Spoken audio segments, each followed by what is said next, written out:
चल बस जनाब अज माशाल्लाह अपने को मेहमान आए ने लाहौर तो जानवर खरीदने वास्ते। इन्होंने बकरियों की वीडियो जनाब राज़िक टीवी हासिलपुर यूट्यूब चैनल से तुसीं चेक की होसी। बाकी जनाब भाई होरी भी खड़े ने पा जिन्ना जानवर खरीदे ने साढ़े कोल, बाकी नाल गलबात भी करेने हैं। बाकी इंशाल्लाह कोई भाई आ तो खरीदना चाहे ना जनाब किसी शहर तो तुसीं आना चाहते हैं आ तो खरीद सकते हैं।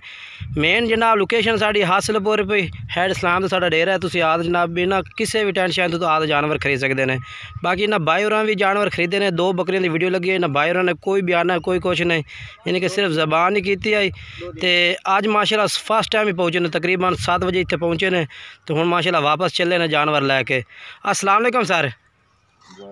सर ना क्या थोड़ा केड़ी कित्थे रिहाइश है अपने? लाहौर। लाहौर यानी कि लाहौर तो बड़ा वड्डा शहर है ना।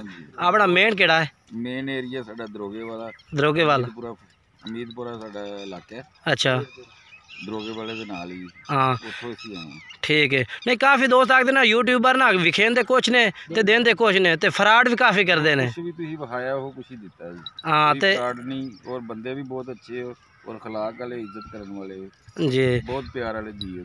ते जानवर जेडे वेखे ने वीडियो ते वाकई वही मिले ने या कोई तब्दील होके मिले ने? वही चीज़ है। ते अस्सलाम वालेकुम जी। सर ना क्या थोड़ा? मोहम्मद रशीद। जानवर जेड़ा ना तुसी भाई ने दोवें? माशाल्लाह जानवर वही मिले ने जेडे खरीदे ने? किसी किस्म की टेंशन तो नहीं हुई?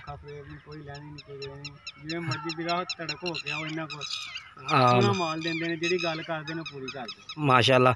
ते किन्ने में बनिया ने दोवें बकरियां?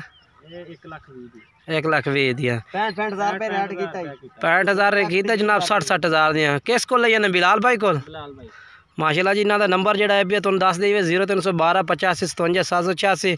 बाकी इन्हें बकरियां लईयां ने तो माशाल्लाह हुण वापस चलन जनाब बहुत जनाब गड्डी तो लाहौर जानवर लैके माशाल्लाह। भाई भी रब्ता करे ना जेड़ा भाई भी रब्ता करे ठीक है ना, सन को टोकन बयाने की जरूरत नहीं है पे ठीक है ना। आदि यानी कि सारी गल होंदी है जबान दे सिर ते। हाँ ठीक है ना, आदि जबान ते पूरा उतरे इंशाल्लाह तआला से भी पूरे उतरांगे। ठीक हो गया माशाल्लाह जी। बाकी जनाब भाई और लैके जा रहे हैं हुण इंशाल्लाह इन्होंने वापस जाके अड्डे ते इन्होंने गड्डी ते जानवर ही लोड कराने लगे हैं तो चले ने।